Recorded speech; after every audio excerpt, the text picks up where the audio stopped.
Thanks for watching this week's video. I'm going to show you how to keep warm in a bed. Travel the world, so just say yes. Choose to do whatever comes next. Just be brave and come along. I wanna do it all. In this video today, I'm going to give you my tips for traveling in an RV and having your bed perfect for all of those changes in elevation and temperature, because last year I went out west, like you know, and I was freezing. I brought a goose down comforter with me, and that saved the day. But there were days that it was super hot and there were days that were cold. Now, not everybody has a goose down comforter. I happen to have one that I brought from home, but it was just too big for my bed because I have a twin size bed and I brought a full size with me. So when I got back, I went to buy a twin size for my RV, and I realized they were super, super expensive. So I realized I really didn't need one, because if you layer your bed the right way, you are most of the time going to be nice and warm. So I'm going to show you in this video today how I layered my bed in order so I can travel out west. And out west, I'm talking about desert country where it's super, super cold during the night or an early morning. Now, if you're traveling somewhere up north, yes, I do recommend that you get a goose down comforter for your bed, because those are perfect. And if you're worried about it being white, you can get a nice duvet cover for it or a darker color. Or you can do what I did. What I did is I would lay my comforter on the bed, my goose down, and I threw a sheet over it. So what happened for me last year is I had that white comforter, and I ended up on the road buying this blanket and throwing this over my goose down because I didn't want it to get dirty. And my goose down was a cotton fabric, so when I sat on it, a lot of times I worked up here on my bed because it was cold. It was cold, so throwing this over that kept it clean. But this is how I learned to layer my bed.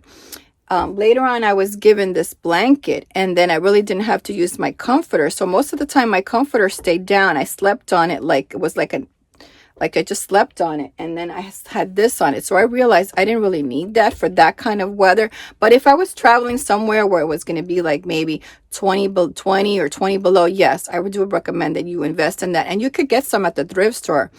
Some of them have stains on them, but you can always buy them and put covers on them if you wash them. So with that said, layering your bed is the best bet for traveling like I do, because that way, if it's not that hot, I can just remove a layer. I can just put it over to the side, or put it on a chair, or put it to the side. But it's always up on top, available for me. And this is the way that I travel, and it works for me. I was really, really cold most of the time. I think maybe 3 hours out of the day that I wasn't cold, but everything else I was cold, especially since we were moving. We were going up and down elevations, so things are always changing when you're traveling. Currently, we are filming during the winter time, so I just want to share some of the layers that I have on my bed, okay, and others that you can do as well. I'm in Florida, so this year I don't have to do as many layers, but I am going to show you what I do for my bed. All right, so you can see there's a lot of layers on my bed. Number one, before, you got to pick a good mattress. I had a Tempur-Pedic here, and when I got back from out west, I got rid of it because Tempur-Pedics are hard when it gets cold. When you roll over, you're rolling over on a rock. So forget about Tempur-Pedic. This is a mattress from IKEA.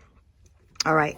Now, the first thing that you're going to want to do is, do you want to sleep on the sheet? I don't sleep on my sheet when it's cold. I actually sleep on this twin blanket, okay? I have this blanket always here, and it covers up my bed, okay? So that's what I sleep on. What I have is this, because when I want to sit up here and it's cold, this is nice and warm, and I slept on this. And guess what? All I have to do is pull this off. It's big enough. Buy it big enough so that you can tuck it under your bed. So you just pull it off, wash it, and put it back on. So my sheet, I'm not even taking off the sheets. This is very easy to put on and off if you're getting a bigger size. Another one that's great, this was gifted to me when I was out west. This is a wool Mexican blanket. You can get these in Mexico really cheap, or near the border if you're down there. But these are 100% wool, and these are super, super warm. So one thing I can do is, if I'm super cold, if I don't have a goose down, is I can take this blanket and this blanket. Now I got 2 blankets on my bed that I can cover myself with. Now you're going to say, okay, but that sheet gets cold. Okay, by the way, this is from IKEA. This is a cooling comforter, and you definitely don't want to use this in the wintertime, but I'll do a video on that in the summertime when I show you how to make a cooler bed. So this is what option I've used. Came up with when I was traveling with Christian once were the 250 throws from Walmart, and you can see that these throws at Walmart are 250. They're nice and big. What I do with this is when I don't want to sleep on my sheet because it's too cold, I spread this over my sheet, okay, and then I sleep on top of this. Now I have those 2 blankets that I can use, and these are super thin, so this is so nice and warm to sleep on top of. And if there's 2 of you in a bed, you can get 2 of these and spread them on top of your bed, so you're laying on top of this and you're not on some cold cotton sheet. So this was an idea that I got, and I've been using it. I used it out west the whole year. I had one of these on my bed. On those days that were super cold, I would sleep on this. Other times I was fine, I could sleep over the sheet, but on those super cold days, these came in really handy. All right, I want to show you the difference between this little fleece throw. This is like a regular fleece, okay? This is not flannel. Now this is going to be warmer than a flannel sheet because a flannel sheet has a little bit of this, but it's still cold. This is called polar fleece, and polar fleece is way plushier and thicker and warmer than this. Okay, so there's your 2. This is fleece and this is your polar fleece. And you definitely want to get polar fleece. I know QVC sells them. They're so nice and plush and thick. Look how thick this is. This is nice to sleep on. Another thing is these are great also for covering up your pets. So you can have multiple of these. There were some nights that were super cold, but Muffin likes to sleep over there in the corner. So sometimes if it was really cold, I would spread it out over there for her or cover her up with the blanket. Another thing, having little pet beds is great also for your pets. There's Missy's is over there. For me, in the wintertime, I don't use comforters because comforters are cold, and I'm not going to go out and spend $100 on a sleeping bag. Besides that, I'm not the kind of person that likes sleeping bags. I don't like being like cocooned like that. So for me, it was ideal for me to bring a goose down comforter, which was full size, but it was just too big for the space. So I had to wrap it underneath my mattress. And then what happens is it just doesn't work well. So this worked out really well though with the 2 blankets. I had the wool blanket and then I had the fleece blanket, and then having that throw underneath to give me another layer of warmth was a great idea. Of course, you're going to want to have warm pajamas when you're traveling during the cold weather. And I have a pair of pajamas that I wear that look like clothes. You want to look like you're dressed because you're going to be, if you have pets like me and you have to walk your pets, you know, you don't want to be outside in a bathrobe. I never bring a bathrobe when I travel because I don't go out with a bathrobe.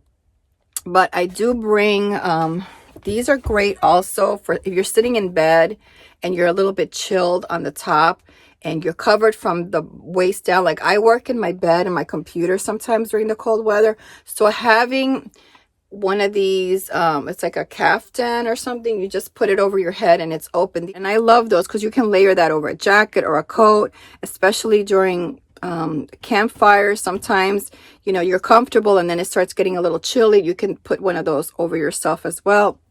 You can cut one of these and just cut an opening on it, and you can make your own like caftan if you wanted to keep warm. If you're in bed also, you can use one of those as double purpose.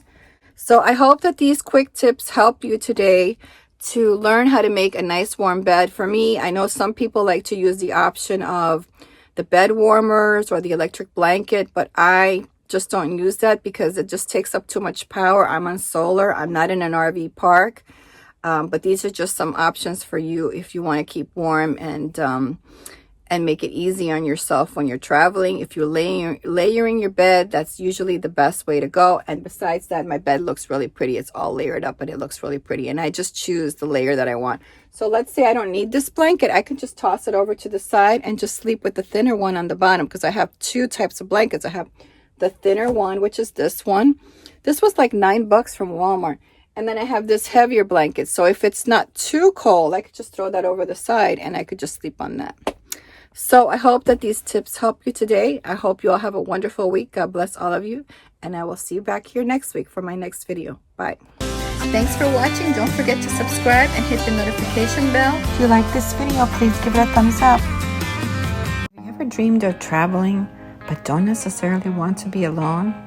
Well, now you can join the Ghost Squad Caravans. It's not part of a club, but of a nomadic community where uncommitted bonds are formed, where cliques with clubs can form and introverts or newbies to the group can feel left out.